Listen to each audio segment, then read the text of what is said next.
time for another United Winner podcast. Hello, everybody over in the Twitch world. How are you doing today? Hope you're all fine. Of course, I am your host, Brian. Along with me, as always, are my lovely co-hosts, Joel and Joby. How are you guys doing? Hello, hello. It's good to be back. I've surviving in 2025 and it's still going. Still going. Sure. Sure. Sure. Let's just try our Surviving best. more than thriving, but you know. Yeah. Of course, this would have been a, just normal podcast episode, but of course, with all the things that have been happening over the weekend and as well as during the whole Nintendo live events last week, there was a lot of talk about. And I kind of want to shout out someone in that commented on our TikTok, Dixie Wrench, that kind of geared us towards this conversation this week. So I just want to give him a shout out. But basically, there's a lot of hoopla. And I know that a lot of people like to, run with certain information and stuff like that. So I think it would have been very proper of us to kind of comb through it ourselves and kind of, talk about it. For people that don't know, on, what was it, Wednesday, I believe, I did a live reaction to the Switch 2 reveal, the entire event, which you can see on YouTube if you want to. But before I kind of get through everything, I just want to ask you two, like, how much have you heard about everything? I'll start with you, Joby. But like, what's your take on all this news that's been popping out the past few days? Yeah, I mean, I haven't heard all that much, aside from probably what would be like considered the headline news. I mean, and honestly, I can't really say I'm all that surprised. Um, you know, Considering we all kind of knew what the ramifications of what's been going on would be. I think, you know, it's very bad timing for the Switch for sure. Oh yeah, for sure. And what I've been seeing, a lot of people are speculating that there's going to be a massive price hike. Uh, do I think? But on the same time, do I think is that really gonna affect much? I can't really say yet. I think it's still a little too soon to tell. Hmm. Because if you guys remember when the PlayStation 5 first came out, in the middle of the pandemic, and it was, the price for it was still through the roof, especially considering people were price gouging. The demand for that was still incredibly high. So as bad as it is, and as much bad news, like what you were saying, Brian, as much bad news as there is out there, I think it's just going to be. I think it's a lot of negative hype to be kind of forced Nintendo hate. And I think we're still, once the Switch does come out, we're going to see. I think it's going to be fine, all things considered. I think for sure. Like people who can are gonna buy this thing and buy wherever they want. Now, depending on how they get it and how much it is, I know it's gonna price a good portion of people out. And like you're saying, this is just bad timing for the most part. I know there's a lot of contradictions that we'll probably get into in a little bit, but just to throw it to you, Joel, um, you know, like we were kind of mentioning before we went live, it's like we have everything going on here happening just like literally like the day of the reveal of the Switch. And of course, the whole conversation is basically like, okay, well, how much of this is the, you know, economic situation that we're going through, and how much of it is just games are getting more expensive regardless of what's happening. Yeah. Yeah, definitely something I think we have to talk about. And, you know, we've been kind of like, I know even on the podcast, been dancing around this topic, like here and there, like when will we see the $80 game? You know, even the $70 game. You know, we were talking about it too, like $70 game is like, if it's a special edition, I think was justifiable. But now it's like we're gonna get a base game, $80, and it might go up, right? And you know, to Joby's point about like what people dished out for the PS5 when it first came out, people are gonna do that for the Switch too. And then yeah, people will be priced out. And you know, it's a lot of speculation, but we'll see what happens. I feel like Nintendo, you know, is pretty cool, but they're still a business, so they got to make money at the end of the day. You know, that's the name of the game in our country. You know, money, money, money, and that's what's affecting the proposed sales of what they might be. So, Right. Yeah. Yeah, we'll go deeper in it, but yeah, time will tell. Time will tell. It's crazy. I guess what we'll do is we'll kind of hop around through points to points about this whole thing. But I guess obviously the one that everybody is talking about right now is, you know, the Switch 2 gets announced same day as all of the tariffs in the US get enacted. And literally like the next day, Nintendo's like, oh, you know, sorry, North America. Or at first it was the US, but as of today, also now Canada is getting the pre-order access window delayed. So now it's pretty much almost, besides Mexico, it is like most of North America is now in a holding pattern as far as being able to pre-order the Switch 2, because I believe pre-orders are supposed to start tomorrow. I believe. Ooh boy. Ooh. And you know, to Nintendo's point, it's like they don't even know what the situation's going to be, so they don't know how they're going to do it. Now, I guess the first thing, when the Switch 2 was announced, or when the Switch 2 was shown off, I should say, after the Direct came out, the articles started coming out. It's like, okay, well, the base console is going to be around $450. That was the base rep price. And then the Switch 2 bundled with the new Mario Kart World was going to be a $499 drop. And of course, that was kind of way over what we speculated. Because I think when it first got officially announced that the Switch 2 was coming, I remember we were talking about we suspected that maybe it would breach the 400s, keep around that 350 to 400 price range, and this was blown way past that. No, I saw this $500 price tag coming a mile away. Oh, did you? Oh yeah, I was saying we were going to be at least $430.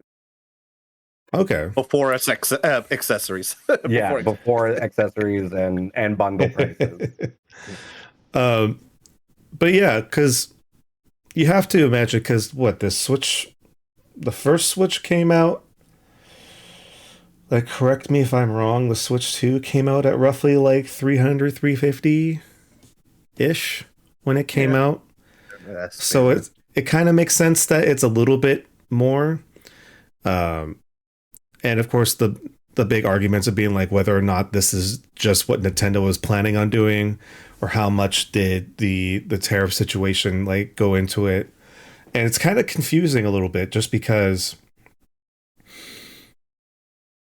the idea of the tariffs have been looming for a while. So it wouldn't be a surprise if a company like Nintendo had that in mind to begin with. And I know there's been arguments of people saying like, no, this is just them doing what they want to do, which is it could be very likely because, companies will be a company. But when you look at the Switch 2 prices in Japan, which arguably has a weaker currency than we do, their consoles are still cheaper than ours. And what's weird is that they have a region locked version, which they haven't had in a while. Like we haven't had a region locked console really in a while, which is kind of weird. So I don't know. This is just me. This is just my hypothesis going on. But like they had to have known something was up. They had to have planned something to have a Japan only version of a console. Like there's no like US version of a console. There's no other, as far as I know, there isn't like a England version. There isn't anything else that is region locked other than Japan.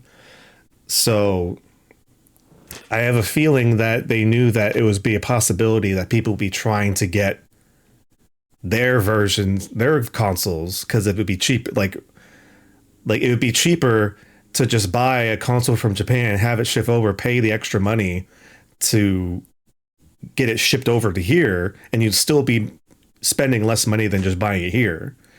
So there's that. And also just kind of like Joel, you picked up on it before, how some of their games that were announced are breaching the $80 range, like Mario Kart World. I believe the Switch 2 version of Tears of the Kingdom is 80. Didn't know that. I think Metroid is still like a $60 to $70 game. I know that the new Donkey Kong game is going to be like a $60 game. So it's not everything. But still, $80 was a shock to a lot of people. Because like we've been seeing a little bit of like some games being like $70, but like Nintendo just went like, nah, we're going straight to 80, buddy. But I'll just kind of leave this question, whoever wants to pick it up. Do you think that this is a test to see what they can get away with, or do you think that this is a hardware, like this is like the games that they've selected that'd be $80 is like the games that they put a lot of effort into, and so they think that it's the Nintendo price tag. Nintendo thinks highly of their games. Like, so are you shocked that some of these titles are going to be that expensive? I'm not. I mean, I've been seeing a lot of this online lately, people freaking out about games being $80. And, meanwhile, these like free to play, pay to win games that, are so popular right now. It's like you end up shelling out hundreds of dollars over the course of a year playing these games. And sure, it's like, oh, but you get more content and you get blah blah blah. I'm like, I'm sorry, you're gonna throw it back to Destiny. Like every new DLC is $99, and you're basically getting an entire new game out of that. And people are people are upset about that, but we're getting the same hate for a game that's $20 cheaper. I don't know. Again, like I said earlier, I think a lot of this, like, I'm not saying not all of it is justified, but I think a lot of the negativity out there is being really forced and is mainly just to be rage bait, because we've seen the cost of video games climb over the years. Yep. You know, We were all upset when games started being $50. We were all upset when games started being $60. Like it was only True. inevitable as the games get more robust and more complex, and there's more the technology that goes into them becomes more advanced. Like, yeah, shit's gonna get more expensive. I don't think that particular portion of it has anything to do with the political climate and the global economic climate. I think that's just a fact of life, that as technology progresses, stuff's going to get more expensive. That being said, seeing certain titles be $80, like Breath of the Wild, that's mind blowing to me, because that's just a digital remaster, basically. So And I don't think we should be paying, you know, $80 for a game that we've already all played. And, but that's just my opinion.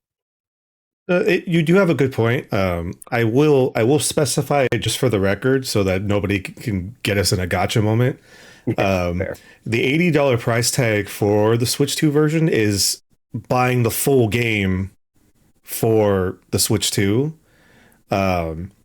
If you already have the game, I believe they said that if you have a Switch Online account, which I think at this point most people who own a Switch have a Switch Online account, the upgrades for Breath of the Wild and Tears of the Kingdom are free. Like they're just given to you.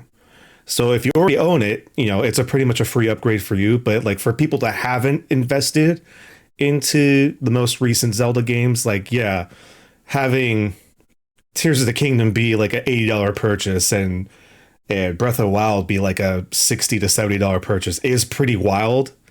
Like when you think about it, but at the same time, it's like, well, you waited this long, and we're adding more stuff into it. Like they were showing off, like the app stuff that they were using, which is weird that they're still trying to invest into the app that one really likes, but at the same time, it's still kind of cool because they literally just added like a GPS to find like items in both Tears of the Kingdom and Breath of the Wild. So it was like, oh, okay, that's weird.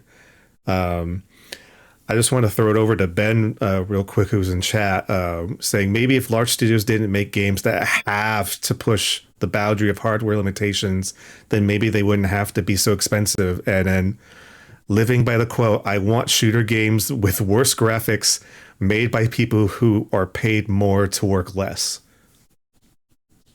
Fair point. Don't disagree. Those are very fair points. The fact that I think we really saw this, it keeps coming back to this for me, but we really saw this with Larian Studios. They released a beta that you paid full price for to get. And if you already had the open beta, and then you bought when the full game came out, you got a free upgrade to the digital deluxe. Like that kind of really shook up the market, and kind of, at least for me, showed that there is really the capability of fair pricing, and incentivize offering real incentives for fair pricing. And like you said, Nintendo is a business first and foremost, and and a very profitable business too. A very profitable business too. So yeah, I mean, I get, like, I'm still going to stand by, like, I'm not surprised that the games are going to be as expensive as they are. But again, that's just my opinion. Yeah. And I saw some of the things you were posting in the Discord earlier today, Joel, just kind of doing like a wide swath of just kind of what people have been talking about with the for what the Switch 2 is. So I'm bringing up this IGN article that he sent about like the different pricings for everything that Nintendo announced hardware wise and accessory wise. Like we already went over the consoles, $449 Solo with the $4.99 bundle, which I will add, having Mario Kart World be $80 makes the bundle way more valuable, because you're literally getting Mario Kart World for like $30 less. If it stays at that price. If it stays at that price. That is very, it is very fair. It is a very fair statement.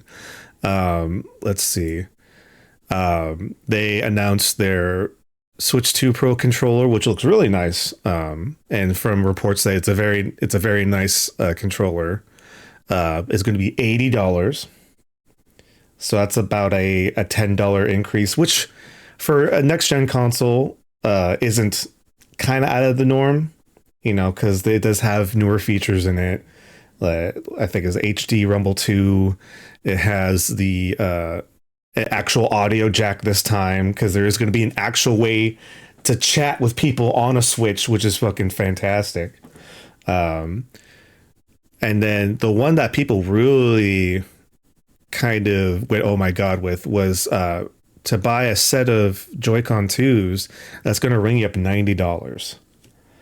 So that's kind of a little bit more than the Joy-Cons were, because I think the Joy-Cons kind of fell at like the $70 range. So this is like $20 more at first. Everything else on this list I kind of thought was okay. Like, they have the charging grip for the Joy-Cons, which is like $35. That's okay. The straps are like $13. They have like a wheel accessory. That's $20. The camera that they announced for the Switch 2 is run up right? to is $50, which I kinda think it's a little too much for what they showed off, because like I'll give Nintendo credit. When they were showing off the chat features, you could stream your gaming into like the chat so your friends could see, and then also if you have the camera, you could put you over it. The bit rate on that shit was garbage, but I appreciate that they actually didn't lie to us that it was gonna not look like shit. That being said, for like what is just like a little tiny web camera, I'd have to see like what exactly is in it, because I know there's like an auto shutter feature. Like when it's off, it shutters itself, so like it can't like see you or anything like that. So I don't know if that's why it's kind of running up to the price, but I don't know. If you want to buy a whole new dock set, that's going to run you like $110. Which I'm kind of waffling between, because I think if this was the original Switch, I think that would have been too much. But the fact that the dock for the Switch 2 is going to have its own cooling fan, but also it's supposed to help the Switch 2 go up to 4K, I think makes it a little bit more worth it. I mean, like if you're looking for a second dock to purchase, that's not terrible. Carrying cases, whatever. And like a regular charging adapter is like $30. So like that kind of stuff isn't too bad, but like I think the biggest ones for sure are like the controllers and the consoles themselves. Now I just want to go back to Ben in the chat. It says the highest cost games are just going to end up with people waiting for sales, which will upset shareholders as they see poor numbers on releases of games. And then he says, is it bad that F-Zero GX Online is the biggest selling point for me? No, because we've talked so many times, Ben. We've been waiting for an F-Zero game that was playable. And the fact that they're giving us online is great. Like, sure, it's not a new F-Zero game, but F-Zero GX is a pretty banger game. It's hard as fuck. But the fact that we'll be able to play online is great. Also, shout out Soul Calibur 2 with Link, also going to be online as well. So that's fucking fantastic. Tangent, put aside. the thing I've been kind of seeing by people that are more angry about a lot of these announcements, a lot of these details, is saying that it's ridiculous that some of the prices for this stuff is what it is because it's a Nintendo console. So there's a good portion, I won't say majority, but there is a good portion of the video game audience that looks at Nintendo differently just because of what they are known for. They're kind of known for not being in the mix as far as like what's considered like the console wars they gave it Xbox and PlayStation, and it's like Nintendo's off to the side as like the console for your like your cousin or like your sibling kind of thing like that. But I don't know. I don't, correct me if I'm wrong, but I don't think people that really look into like the specs of like what the hardware is for certain consoles realize how significant the Switch 2 is as far as like what it's going to be able to do. And they just keep putting Nintendo into like this, like, oh, this is like the family console. This is like the console for family friendly stuff. Am I wrong to say that? I think it depends on the demographic. I kind of want to tie it what we were talking about. Yes, I feel like with the initial Switch launch, that was a fair comparison. But now, with it, going to 4K, online chat lobbies now, and a hefty price tag. We don't even know the confirmed price for North American people. Like that's no longer the case. It's going to have Elden Ring, Cyberpunk. They're getting their like own. F-Zero. They're getting their own. I mean, they're getting their own FromSoft game. Street Fighter 6, which was proven that it like they ran the numbers. The Switch 2 version is going to play better than the Series S version. So, and yeah, people dog on that version, but still, the fact that a Nintendo console can run better than the low tier Xbox is insane. Yeah, it's not like you can't. It's hey, your cousin grew up. You can't ignore them anymore. They're here, and I don't know if you can think that way anymore, especially with like the price tags that we're talking about. And at the same time, it's more expensive and might tie into games costing more. But at the same time, to Ben's point, like there are not as well created games that are cheaper that are better. I mean, look at Helldivers, right? It's using an old system. How it was made, I should say. They put it on like next gen or whatever, and it runs fucking great. And it's not at that it wasn't like 70, it wasn't 80, Right. But yeah, you can look at like a fucking family console if you want, but it's the fact that it can run Street Fighter 6 now, and it's probably, you mean, with all those accessories we were just talking about, $600, because if you have if it is a family game, you're buying controllers, you're buying more than one, you're buying two, multiple games. It's you want to note the wildest thing now. is It's rubbing shoulders with them now, and you know what? They're doing better too than the other, big boy consoles. They're curbing fucking scalpers. You have to have required time on the fucking Switch before you switch to Xbox. Nope, didn't think of that. PlayStation. Nope, didn't think of that. Steam Deck. No way. Of course, So Nintendo's here and they're ready to play. So I just wanted to drop this little bit of Street Fighter 6 knowledge. So the people who were able to test out the Street Fighter 6 on the Switch 2, they're saying that it has the second lowest input latency of any version of Street Fighter 6. So that means it's just right below the PC version of Street Fighter 6. Like, sure, I could just be saying that and it doesn't really matter to some people listen to us, but like the Switch 2 is going to be able to be taken advantage of depending on who is making it. And I just kind of want to bounce off what you just said, Joel, as well as what Ben was saying in the chat. But it's very true. Game companies could push to just not try to make the highest budget game, the highest fidelity, best graphics, whatever, and focus on experience. But the reason why I'm not so upset about the prices for Nintendo's games for the Switch 2 is because out of any of the major companies, like video game companies, when was the last time we ever complained about a Nintendo game at launch feeling incomplete or unfinished when it comes out? I would say for you guys, Pokemon Sword and not Shield, the fucking motorcycle one. Yeah, but that's a whole other thing though. That's a Game Freak problem. But like Nintendo, but I'm saying that's it. Like, imagine all the games. I mean, but besides that, the game was still play. It was like the highest selling Pokemon game. True. Yeah.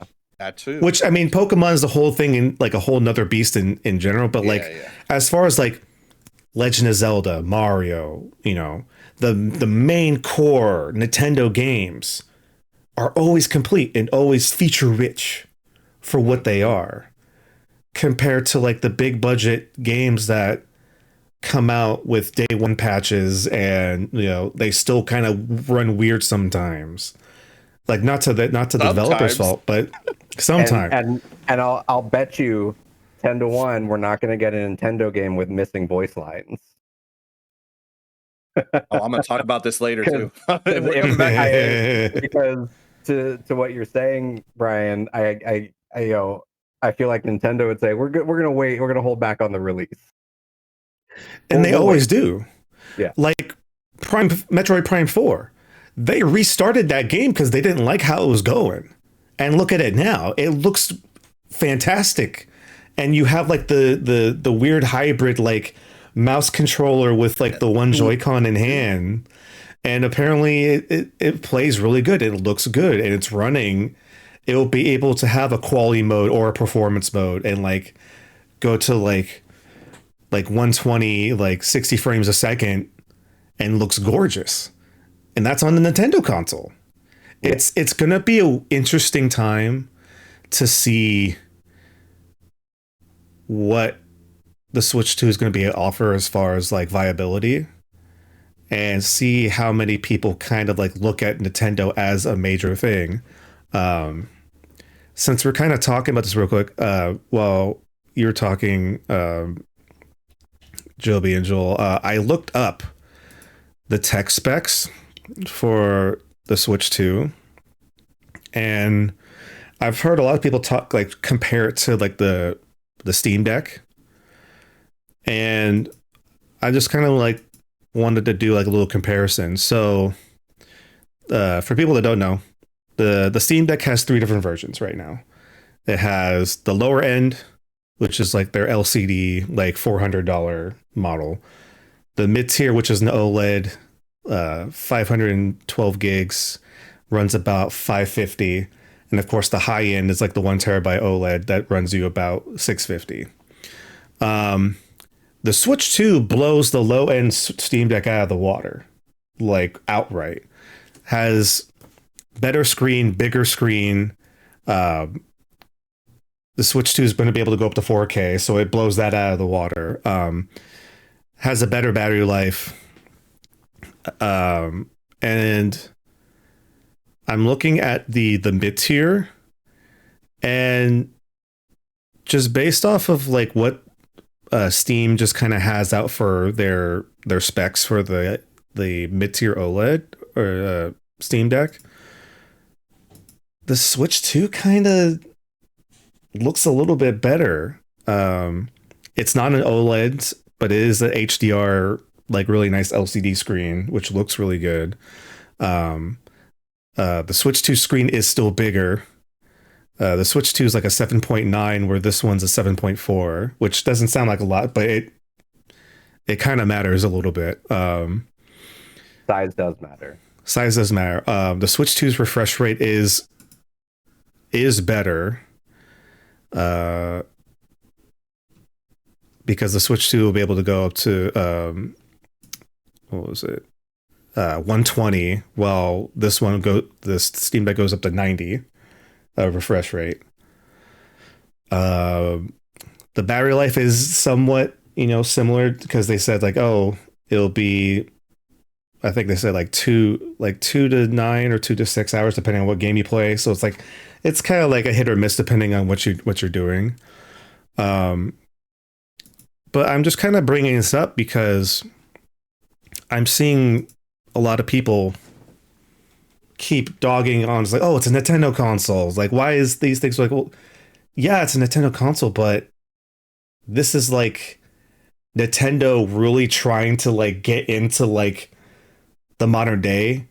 Like I say, it's going to be able to go to 4K. It has HDR. It has the NVIDIA DLSS, the AI chip that's supposed to help make everything look better and like run cleaner, run faster. Even the mic on the Switch is going to be taking advantage of the NVIDIA broadcast software. So it's going to have the good noise canceling, that I currently use for here. So it's gonna run probably pretty good, just based off of a lot of other people, a lot of other streamers' experience with like NVIDIA software. So the Switch 2 is gonna be a runner for somebody's only console, because like what we said, they're gonna have Elden Ring, they're gonna have Cyberpunk, they're gonna have like third party interest. They've already also got Fortnite, which is one of the largest, has one of the largest active gaming communities. Exactly. And I tried playing Fortnite on the Switch, and oh my god, that was garbage. It does not run well. Yeah. But like, this is going to be a major upgrade for people that play Fortnite on the Switch, 100%. And not to mention, like, they're already getting confirmation that they are going to be getting Call of Duties. They are going to be getting the major like 2K, like NBA 2Ks, and they're probably going to get the EA like Madden series at some point. And hopefully, fingers crossed, if the third party developers know how to take advantage of the Switch 2, will have success, where in the past they would try and fail with like the Wii U, and then some Switch ports didn't work out. Like, there was some successes, like The Witcher 3 was a success. Skyrim was a pretty good port on the Switch, but then you had like really bad ones like Mortal Kombat that looked like fucking garbage. It's gonna be there, and it's gonna be up to third party. But when you have first party Nintendo software, you can pretty much guarantee that it's gonna be quality. I know I was ranting a little bit there, but I just kind of wanted to get that point across. Like, you have to like think about this as, at least from like what Nintendo.com says about what the Switch 2 is going to be able to be capable of, and from what I've just been hearing that people have been going to the experiences this past weekend, like, the Switch 2 could be what everybody's been asking for, a modern, high-tech Nintendo console. Speaking of games that are going to be available, I sent this in our Discord a couple days ago. I don't know if you guys saw it, but Nintendo just recently announced that they're going to be bringing back GameCube games and the select library, kind of like what they've been doing with like N64 games. Yes, which I've seen nothing but excited people online. 100%. I've been seeing a lot of like GameCube mentioned in comments on videos, which, to your point of like, yeah, there's a lot of exciting stuff to look forward to, but the fact that Nintendo is also going to be like, hey, well, let's bring some stuff out of the vault that hasn't been touched in forever. Exactly, because like we were just mentioning before, like F-Zero GX, that was like arguably, besides like F-Zero 99, was like the last real F-Zero game. that was made is coming back and it's going to be playable. The GameCube Soul Calibur 2, which never got a re-release because it has Link in it, and Nintendo didn't work well. Like when they made the HD version of Soul Calibur 2, it had Spawn and Heihachi, but it didn't have Link because of Nintendo. So this will be the first time since the early 2000s that we have a viable version of Soul Calibur 2 for the GameCube available. And they did show off a few other ones. Of course, some people were mad about the Wind Waker because they were hoping for like the HD version to be re-released. But as far as like the up-resing techno, the like processing power, like it apparently looks okay. But we'll still have Wind Waker, and I believe down the line we're going to be getting like Pokemon Coliseum, Super Mario Sunshine, which is kind of awkward because they released it like a few years ago in that like Mario collection and took it away after like 4 months. So that was kind of weird. Apparently, there's going to be a Hitman title. Yep. Yeah, and like they announced that the the same people that are making Hitman are in the process of making a 007 game, and that's coming to the Switch too, which is cool. But yeah, it's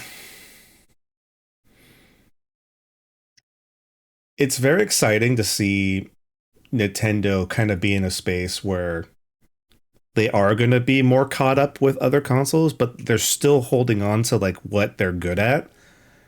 And what they're good at is making enjoyable experiences with their first party content, which, like, I don't know about you guys, but Mario Kart World looks really sick, and Donkey Kong Bonanza looks fucking sick. And that kind of leads to the idea of like, okay, well, with all the announcements aside and everything, we have to kind of look over to what the fuck is the US gonna do? Cry and suffer. Cry. Put it on credit. Well, before we get too far away from it, I do want to kind of kick it back to one of Ben's comments in the chat about the high cost of games are just gonna end up with people waiting for sales, and I can't help but agree with that. But I'm also like, this is kind of something that I've been talking about with my friends ever since this whole tariff business started becoming an issue, and even with just the video game industry outside of the tariffs and everything. Like, yeah, like people are just going to end up waiting, and stakeholders are going to get pissed. And you know what? That's the only thing that we can do. Like, if we're going to be so upset about the high cost of stuff, like, then yeah, we need to wait. And I think that also, a lot of what I have been talking about is,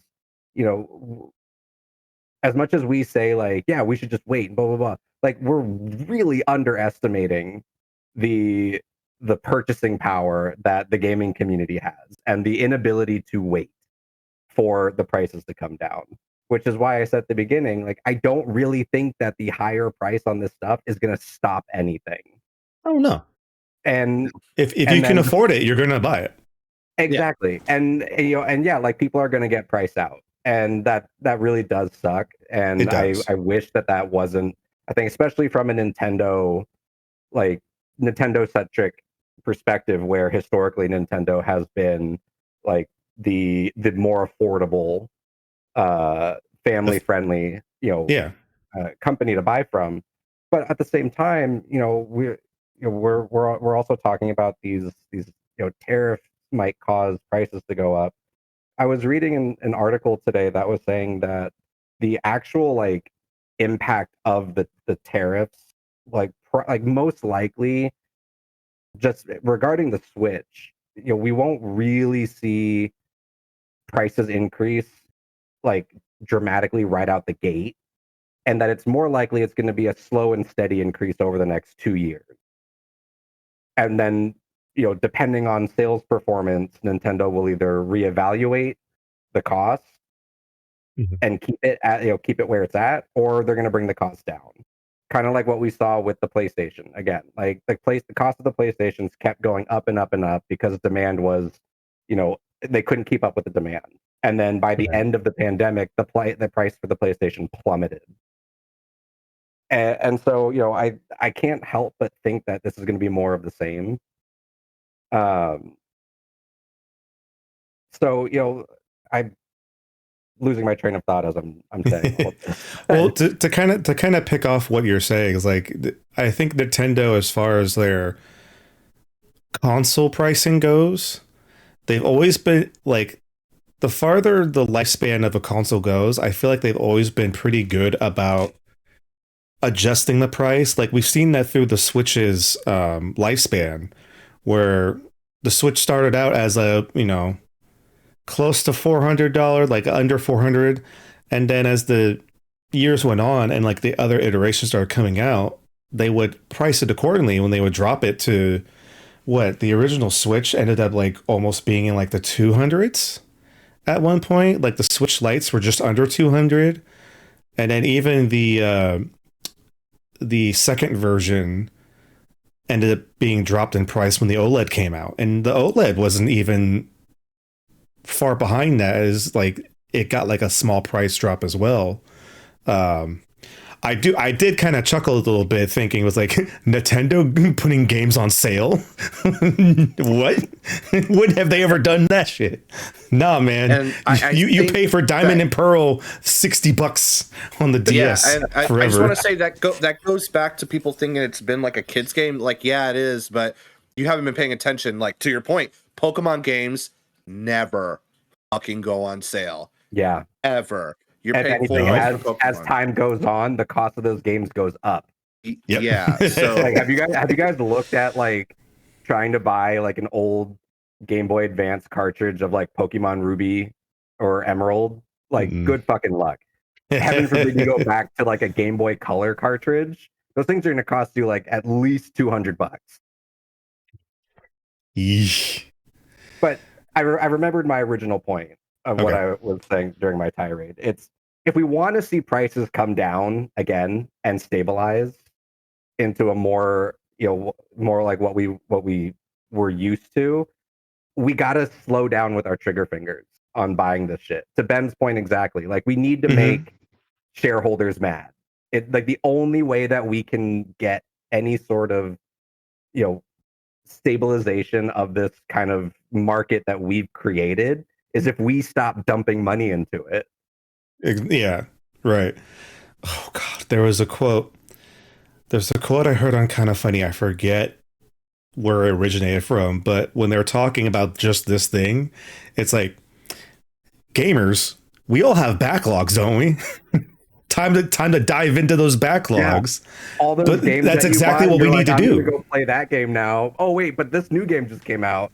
Like, yeah, it's time to go dust off all the shit that you bought 2 years ago. Exactly. And just like stick your head in the sand and wait for it all to blow over. Yep. Says, hell, that's what I did with Death Stranding and Ghost of Tsushima recently. Just kept waiting and waiting until I was able to get both of them for $60 total. Yeah. That's what you have to do. Like, honestly, like, this has been such a great example of what life has been like as a gamer post Game Pass. Because we've taken for, I would say we, as in the royal we, have now taken for granted these services that, for better or for worse, has made it more accessible to get games when they come out. But like, now is going to be the time where we kind of have to really take a good look at, is it worth getting it when it comes out? Or do I wait and just kind of play the games that I've never touched before that are sitting on my shelf right now or in my hard drive right now? Yeah, Jameson and chat goes, ironically, I'm playing Pokemon Gold on my OG Game Boy. Like, that's what I'm talking about. Like, every few months, I pick up my Game Boy SP and I load up Leaf Green. Because, like, sometimes you just got, like Like, yeah, a new Pokemon's gonna come out. That's inevitable, blah, blah, blah. But like, there's so much shit that's gonna happen in the meantime. Like, let me just bury my head in the sand, play something that I'm used to, something I haven't played in a while, and just take it from there. Like, with there's no reason. Well, there is reason because we got to have the new shiny thing. Yeah. But there's no reason that we need to keep dumping our wallets on these games when we know how pissed off we're going to be at the end of it. Throwing it to Joel again with Destiny. Like, how many hundreds of dollars have we collectively in this podcast like spent on Destiny, while at the same time knowing like I'm gonna fucking hate this shit. It's gonna be disappointing. I can't believe I'm doing this again. Joby, I spent $100 on that plastic tower right behind me. Yeah, no game included, just the tower. Yeah, like I didn't need to spend $300 on a raid jacket, but I was like, ooh, I earned that. I'm gonna buy it. Like, how much money have we given to Bungie collectively over a game that over 10 years? Over 10 years, it's got to be at least 1,000. Over a game that we're like, even like, I don't really play anymore. Joel's talking about like how much he wants to quit but can't. Let's see. This is the season for real. I'm gonna say why later. the first 5 years were like $60 a year, and then it started climbing up to like 70, and then they started bundling them, so it was like $100-something. Yeah, you get 3 seasons for $100. Yep. And then if you want the season pass, you got to kick them more money. Oh, but if you can't afford that right now, you can use silver instead. Oh, but if you don't have enough silver, you could buy silver. Joby, you want to buy those emotes. I mean, I do want to buy those emotes. That's the thing. That is exactly what I'm talking about. The costumes, costumes, ships, speeders, ornaments. Yeah, sparrows. Like, yes, like we have created an environment of crass consumerism, and the only way that we're going to see any change is if we seriously pump the brakes on that. And I think I've kind of inadvertently done it by I've effectively quit gaming cold turkey. I do plan on getting back into it at some point, but I have noticed that at the end of the month, I still have money in my bank account because I'm not spending money on shit that I used to be spending money on. Surprise. And I'm like, wow, why do I still have $500? Oh, because I didn't spend $14.99 on that silver bundle. $20 here and $20 there, $40 here and $60 here. Nintendo's joining the fold with that too. Woohoo! Welcome, Nintendo, to Microtransaction City. But they weren't it was inevitable. Everyone's on the microtransaction hype. Yeah. Oh yeah. And the only way where it's going to stop is if we stop. Yeah. You kind of just remind me of another little argument point that we can kind of kick into, and then we can kind of just let this conversation rest for today. There's some more scuttlebutt about some physical versions of the Switch 2 games going to be basically just glorified download codes for the most part. They're saying pretty much you'd buy a certain game and then on the box it'll say inside the box is going to be a download code to download the game. And a lot of people saw that and be like, well, what the fuck? We're paying physical for something that is going to be just completely a digital download. Which is, it's a fair argument. Delving into a little bit more, what that is that certain games that are going to be on the Switch 2, their file size is going to be too big for the cartridge itself. So it's pretty much going to be, you buy a physical, but then you'll have to download the entire game onto the Switch, which before it used to be like the majority was on like the cartridge itself, and then you'd probably download like the updates and stuff like that. So just to kind of, clarify that for anybody who hasn't heard that yet. I don't know. Maybe it's just because it's some people that only play Nintendo, so it's kind of new, but like we've kind of been living through that for years now. At least for us, like play on Xbox or PlayStation, it's like the game's not the game is technically on the disc, but we have to download the full thing onto the console. So it's kind of Nintendo. I will say this is the company that doesn't word things clearly is kind of their fault. Yeah. But I just kind of want to put that out there. It's like it's not a radical new thing that's happening. It's unfortunately just kind of the way games are going. Like year after year, digital is slowly rising. It's getting to the point where it's almost equal to the amount of physical games purchased. Because I think the last time I saw it, like physical was like 62% of it, and it just keeps getting smaller every year. Like the more games that come out only in digital, or it just becomes easier and easier to get digital. That's just what's going to happen. Yeah, I'm also of the mind that we should stop buying physical until they start putting little booklets back in the plastic packaging again. Or like providing the steel books though. What's in it? Just a disc? I don't care. But it looks pretty. It looks pretty. Give me like a cool little like booklet thingy to flip through again. I remember when Skyrim first came out, it came with like an entire map that you could, hang up on your wall. Like Pokemon games used to come with like a map and a booklet. I see several of them on your wall, Brian. I know. Yeah, you're right though. Like when instruction manuals used to be in games. Yeah, like I don't want to spend $90 on a plastic book just to give me a code to download a game. I'm just gonna go download the game. Yeah. Yep. Like I still understand, because like every now and again I will buy physical. That's usually for more of a collection purpose now. Like I still buy all the physical versions of Assassin's Creed, but that's just because I love Assassin's Creed, and I want them to be somewhat accessible in case like the worst case scenario happens and we go back into the dark ages. But I do find myself especially with like the services like Game Pass and like PSN, I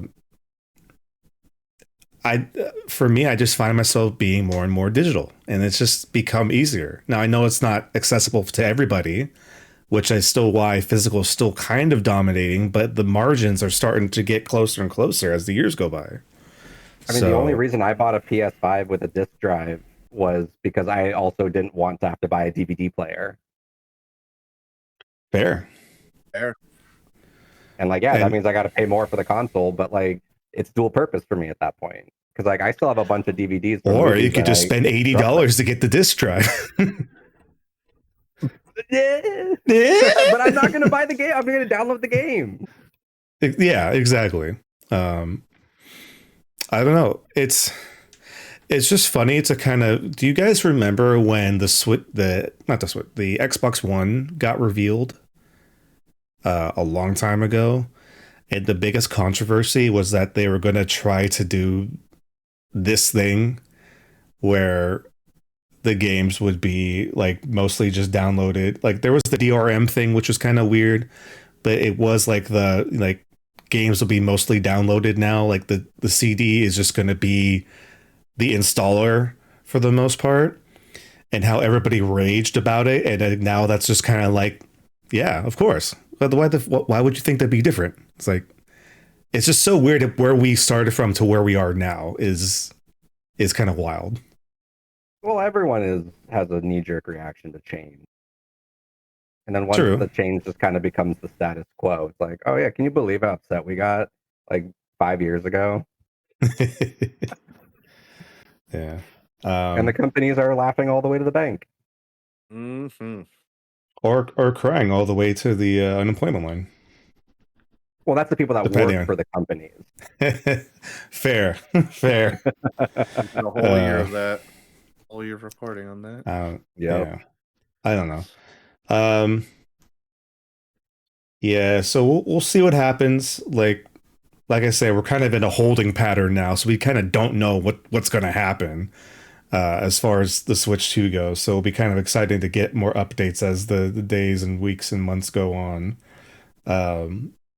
Will be more interesting, especially because several sources have confirmed that there are currently Switch 2 devices in the States. Like, they shipped I'm not surprised. Almost 400,000 units already. I'm not surprised. Like, Nintendo was very open about being like, hey, like, when the Switch came out, we didn't expect it to be selling gangbusters. We ran out real quick. We want to try to curb that this time. And then also try to keep it from scalpers, which is kind of nice. But yeah, I'm not too surprised that there's already like consoles ready to go here to be sold. Yeah. Now the question is, how do we get them now is going to be the interesting question that we have to wait and see on, and how much they're going to be. You must challenge. You must challenge Sakurai to Smash Brothers Ultimate if you could beat him playing 2 characters at once. And then you can get the Switch 2 for free. But yeah, so we'll just kind of have to wait and find out before we kind of transition to some other quick stuff real quick. Is there anything else you guys wanted to bring up while we're still on like the Switch 2 conversation? That's all I really have to say about it. We're pretty much in agreement, you know. It is what it is. We don't even know. It's a lot of speculation. It sucks for people who've been saving up and like it's gonna affect them and they are not aware. For us, we kind of, you know, even like I was talking about it with my wife earlier, like when the PS3 was announced, it's like $500. Go fuck yourself. I'm an Xbox guy now. But you know, like, I mean, like we said, also people who have the money will dish it out. I mean, yeah, it sucks for those who can't, and for those who can, they're gonna do it anyway. And for everyone else, it's like we're gonna wait. I mean, I was thinking about when you guys were talking, like Midnight Suns, the game was like 70 to 80 for like a special edition, and now I get alerts on Xbox. It's like it's on sale for $20 fucking dollars. And I'm like, nah, I'm gonna wait a little longer. I'm not in that much of a rush, so. I guess it's like it comes down to how bad you want the Switch 2, right? So yeah. Yeah, I guess I'll just kind of end this conversation with you know, because I know a lot of people are like, oh, don't bring politics into video games, but too late. Too fucking late. someone 30 years late. Someone on like Blue Sky like said like don't bring politics into video games. Well, politics found you. Yeah. So that's that. Moving along, Joel, why don't you tell us? Oh shit! It's time. Why don't you tell us? What has been going on? What has got you ruffled? So today was the day. Okay. I was literally playing and I was like, I think I'm not dedicated enough to keep playing this. I was doing a mission and I'm like, this is kind of too hard. I had the day off. I wanted to do the exotic mission, which I'm about to complain and praise at the same time. You know, thank you to those who worked on and created it. But I felt almost like edged out, you know? I was like, I don't have the time for this. Like, if it was after work, I would have been pissed off, you know, and stuff, tired. But I had the day off. It's like, I'm going to do this. I don't, you know, I looked it up. You know, part of it's like lazy and I was doing laundry and stuff. But I was like, am I having fun? Like, I was like looking at my character, standing on this blight in the sky. I'm like, am I having fun? Um, you know, I was doing the new mission. We get a new subby, and it's cool. You damage, it regenerates ammo, and when you get enough stacks, you send out, those blight seekers, hobgoblins send out the taken ones. They like track. They do it super fast. It's really cool. It's a great concept. The gun looks weirdly alien, but I was like, it took a long time to set up the quest, at least for me. And then they adjusted the how you get it because they changed the instance. So I didn't know how to do that, but I figured it out. So that was annoying. But it's an exotic mission, something Destiny has refined, right? You do this cool, unique thing, unique dialogue. You get this cool weapon. Cool. It was cool, but the lack of the voice lines. I'm like, I see text, but I'm doing something. I don't hear them. This is so disarming, I'm like, Eris said something, Drifter said something, and Sloan is, again, like, yes, reading is great, but it's like, the whole point of Destiny, I think, is you want to feel immersed, right? And that's what drew me in. Nothing felt like it. There was, equal to none. I have 4,000 fucking hours in the game. And it's killed when it's supposed to be a cool moment, and it's just like, I'll spoil the ending for you. Doors are closing. There's a boss, right? You're trying to seal the doors with you're leaving with your toy, right? And it's like you're supposed to seal the doors. I'm like, I am. Just like, go ahead, get on that plate.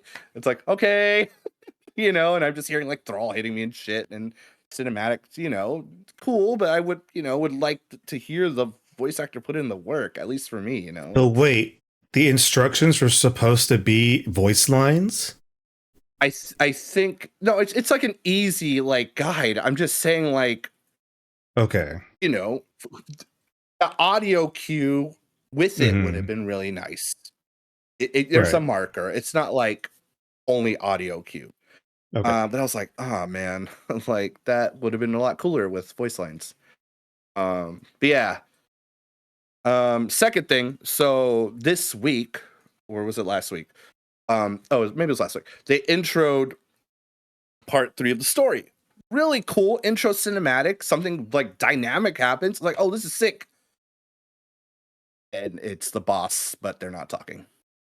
Oh, man. It's a really cool moment too. And I'm like, oh, to hear the boss actually delivering these lines, like all of them, would be sick. And yeah, so it's this last part is very fetch questy, and I'm like, I don't know, I was thinking about joining this raid group Saturday, but I don't know. I'm like,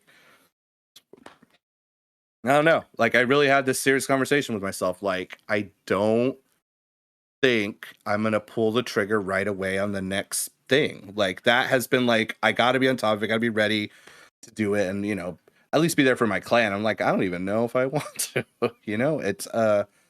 It's it's still great moments, it's cool moments, yeah, but it's just like, you've had a whole fucking season of like missing lines. Like, what is this? Like, right.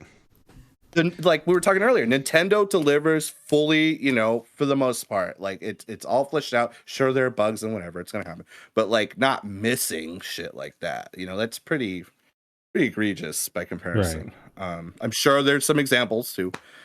It's like, ugh, and then I'll post a clip later on my TikTok, but I was playing too. I was like, all right, let me do some like quest shit I have to do. And then like, I fell through the fucking wall again. I'm like, okay, whatever. Or the floor. Like, oh, brother. Can you fix this? Dude. Oh man.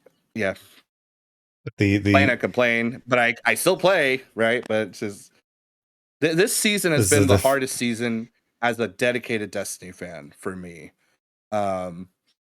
It's been rough. It's when you see the parts just falling off, it's like, and this is supposed to be the dreadnought, the thing that people love, right? And I'm like, I have I love Destiny, but I'm not like thinking about it every fucking second. I'm not, I have a, I know when to take a break and stuff. But it's like people who love the dreadnought, who love the Taken King, like this is probably ass for them for some of the things, it's like, oh, I assume. I don't know. Maybe they're gone. Maybe they saw this coming 3 years ago and you know they jumped ship. I don't know.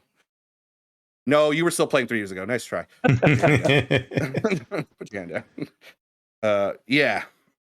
Yeah, and Damn. I'm like, if Zero Wrath is supposed to be a raid boss, am I going to be able to hear them? It's like it loads That's a good in question. ominous music, and it's like text. I'm like, yeah, I don't know about this. So, Man. And then there's supposed to be a marathon preview this weekend, apparently. oh yeah, or soon, I They're believe. gonna have voice lines for that. It's all text based. I don't know. It's tough too.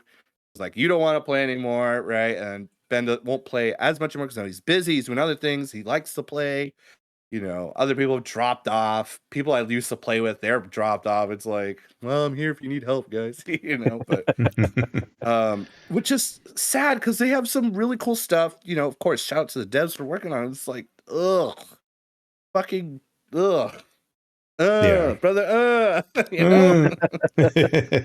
I mean, you're kind of reaching the same point that I reached, where it's like I don't have the time anymore, and I'm falling behind, and it's getting harder to get a group together for the group content I want to do, and you know, and you're starting to see the writing on the walls. Having that in-game existential crisis. I'm like, welcome, brother. What took you so long? Yeah, just the one question: is this fun? I was like, shit. Yeah. Am I having fun? Is this a chore? That's like the worst feeling in the world, to like hop into a game and feel like you're wasting time. I mean, that's kind of how I ended with Destiny. I was like, I don't want to do grind dailies anymore. Like just to stay relevant. Like I don't want to do that.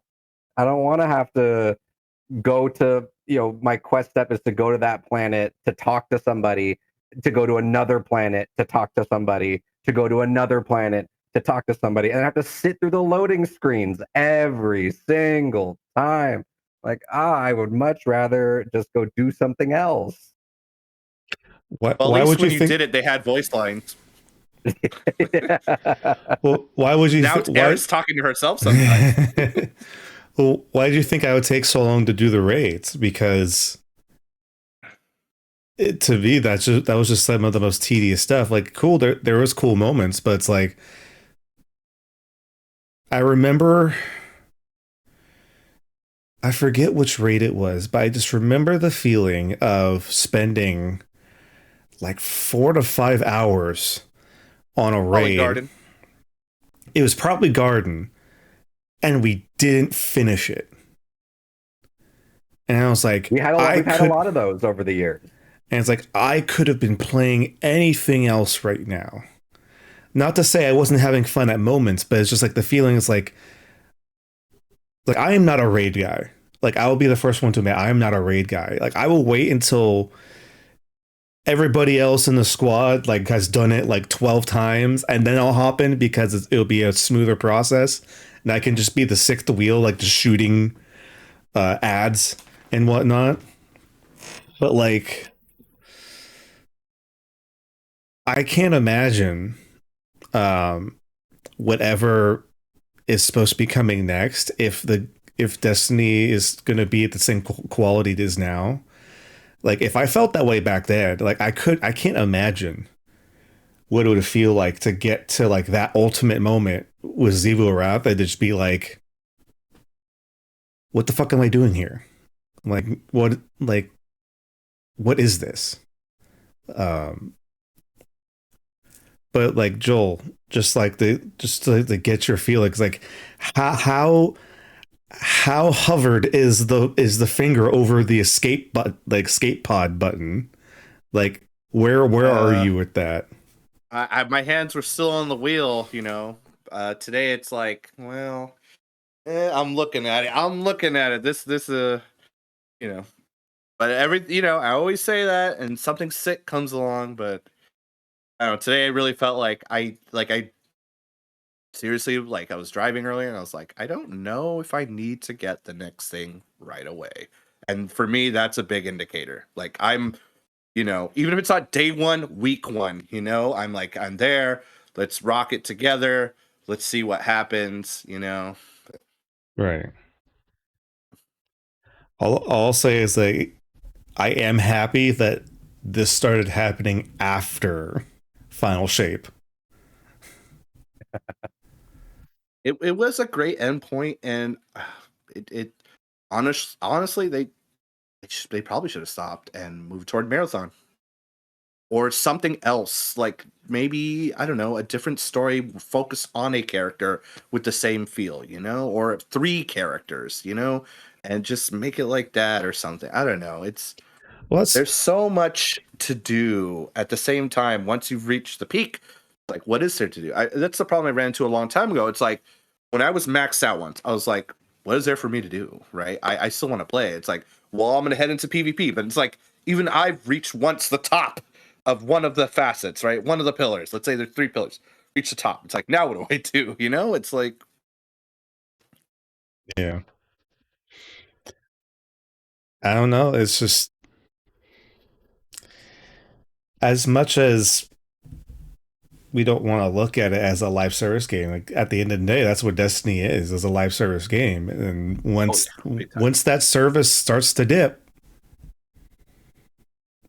what, like you were saying, Joel, like what is there to hold you down?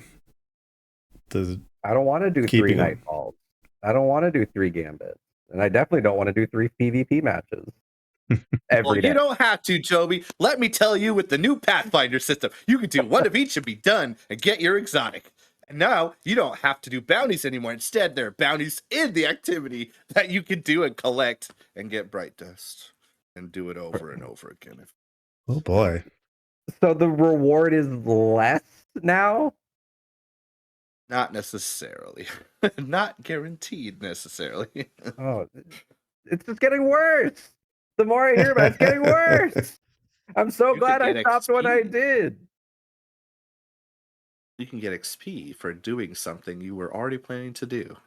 Oh boy, I can level my season pass.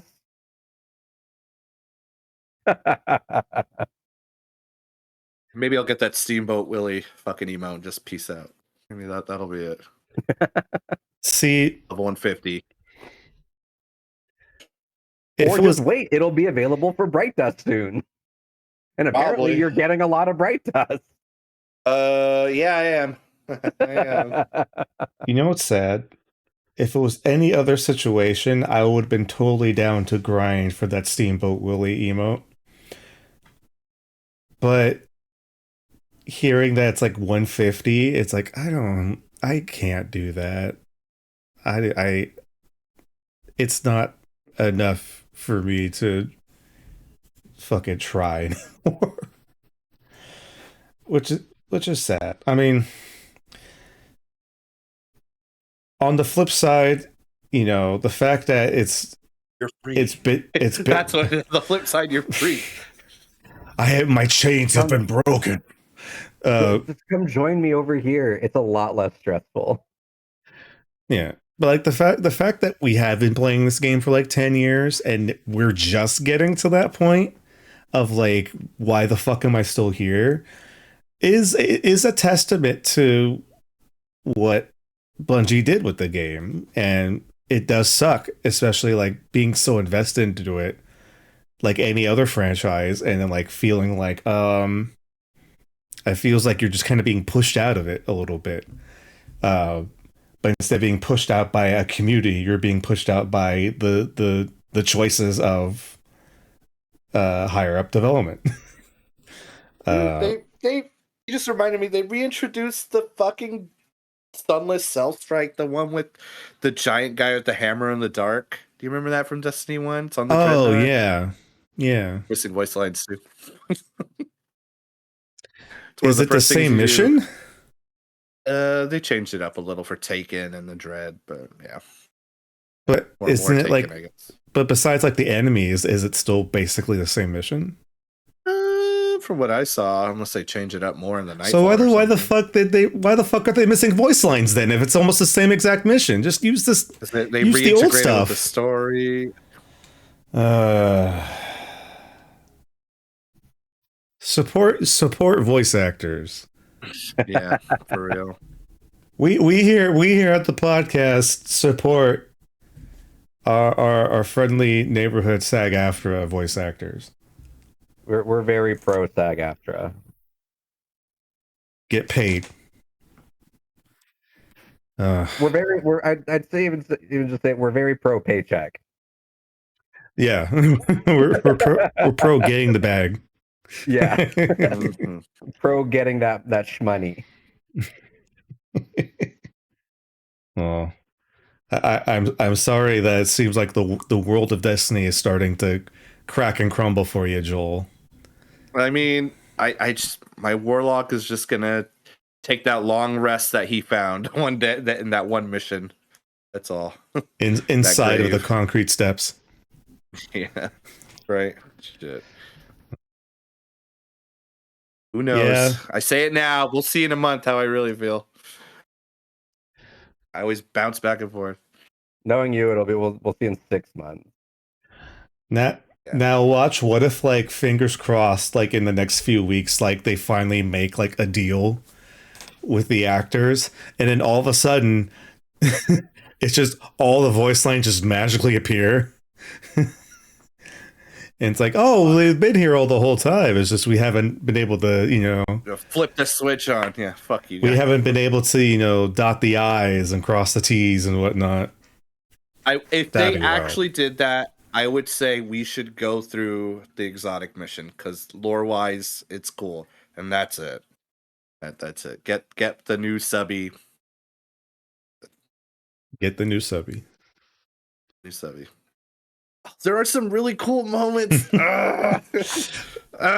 Ruined, in my opinion. You guys just see the inner conflict happening before our eyes.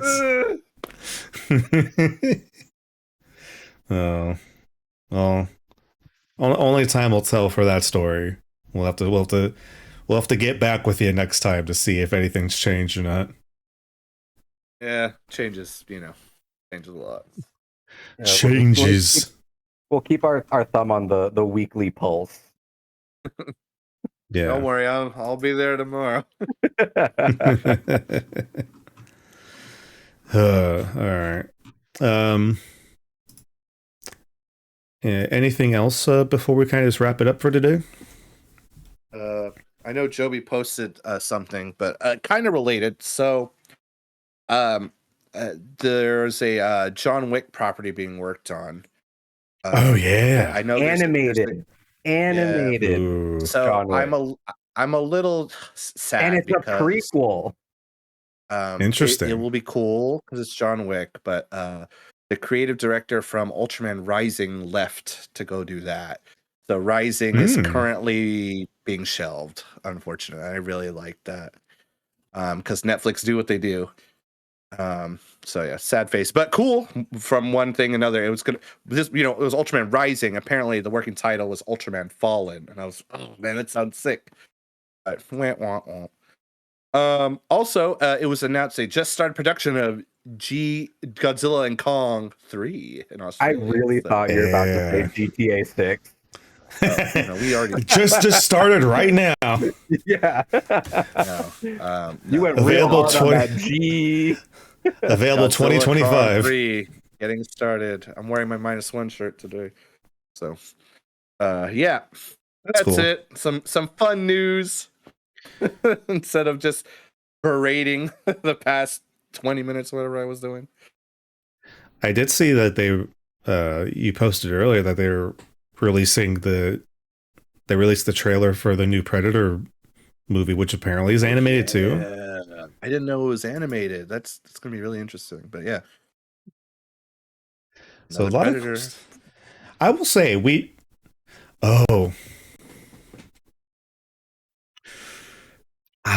I just remembered something that I don't know if I want to bring up now, because I know both of you probably haven't seen it. Joby, I don't know if you're gonna see it, but just because we're talking about animated, I binge Lay it on us, watched. Brian. I binged watched the entire season of the new Devil May Cry anime last week.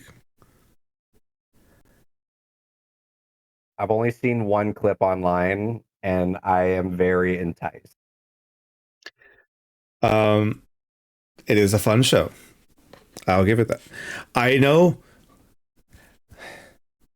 So I can't say anything spoilery until you guys watch it, which is fine. I will say that I am fully aware that my opinion of the show is very skewed because of how big of a Devil May Cry fan I am. And I understand that this is a alternate reality. This is like an alternate, like, retelling of the story. So it's okay. I do have my nits to pick and I have my differences, but overall, I do think it is a very fun show to watch. Is it? I'll say that it's of the quality comparing it to like the Castlevania series. I think Castlevania is like a little bit nicer as far as how it looks, but I think the style of the Devil May Cry show works for what it is. There are parts where the action looks really fun and really good. The voice acting itself is decent. There's some choices that I'm a little bit confused on, that I don't particularly care for. But I think for people that don't know about the Devil May Cry world as much, I think they'll just have a good time with it. Because my partner knows as much as I tell them, and they had a good time watching it. So I think if you're into the Castlevania series, not knowing anything about Castlevania, and it's kind of the same thing for Devil May Cry, I think you'll have a fun time. You will not regret wasting your time, especially if you grew up in the early 2000s, because boy, do they have a lot of early 2000s music. Nice. They knew what to do. Of course, we know that Limp Bizkit is the main theme. The Rollin' is the main theme, so we got that. There are a few good points. At one point there's a Rage Against the Machines portion. There is a Papa Roach song somewhere in there, and they lucked the fuck out because Evanescence came out with their first new song in 4 years for this show. Or I don't know if it's for this show, but they released it with this show. So it's like we get a new Evanescence song in 4 years. So that was pretty sick. But yeah. All my other opinions are based off of stuff that happens in the show, so I will have to table my full opinion on this. But as far as right now, I say go watch it. It's a fun time. I will not give my rating on it just yet because I don't want it to influence like you guys or anything like that. But yeah, if you have the time, it's only 10 episodes, and each episode's like 30-ish minutes. So it's a pretty easy watch, to be honest. So yeah. Even though it's kind of weird that Johnny Bosch is Dante, I think he did a really good job. He has the right energy for it.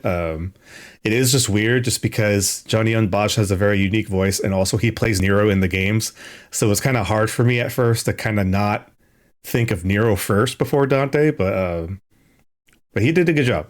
He did a good job. And Robbie Damon is also in this show, and I thought, which was surprising because he did a good job because I did not recognize him at first. It was because my partner likes to He's got go a look. very recognizable voice. He has a very recognizable voice, but like my partner likes to look up the cast listings as we're watching shows. And they were like, "Oh, Robbie Damon's in this," and I was like, "Who? Who was?" See, I'm not saying who because I don't want to spoil anything. But I was just like, "Damn, he actually did a good job not being sounding like Robbie Damon." Yeah. So that was cool. But yeah, I will talk about it later once you guys watch it. So I just wanted to bring it up because we're talking about animation, but that was my thing. I always remember at the end. Okay. Hey. All right. Any last minute takers before we kind of wrap this up? No, that's all I had to talk about today. It Takes Two is hella fun. I can't believe. Oh, that's right. You played this Take Two. That's right. Sarah and I are working on it right now, and it's literally, it's up almost like Titanfall 2 level, like amazing. Like I can't equate it. It's just so good. I'm having a great time playing it. It's a lot of fun, and it's good teamwork. So, and I can't wait to play Split Fiction after. So, hell yeah, it'll be fun. Yeah, but yeah, It Takes Two. If you haven't played it, like, play it. It's great. Or watch a playthrough. That's it. My story. They know how to make good games. All right. The 60s were fun, but now I'm paying for it. Well, with that being said, this is where we will end the podcast today. Of course, for anybody out there in the YouTube realm, we appreciate you watching the VOD version. If you would so kindly leave a comment down below telling us what you think about the Switch 2, the whole situation going on there, or anything else that we've talked about in this episode. Please leave a comment down below. Like, subscribe, do that thing. And of course, everybody here on Twitch, thank you so much for hanging out with us, chatting in the chat. And of course, everybody on podcast services as well. Thank you for listening. We very much appreciate it. We're actually just recently hit 50 on 51 YouTube as of today. Oh boy, there Shout you go. out to the person who commented on your React video. They had like a Palutena or something, so they followed us too. So thanks. And Thank you. we like it when you interact. We like talking to you guys on TikTok or YouTube. So. And especially here on Twitch, we're about one away from 100. So that's a really big deal. Time to make a burner.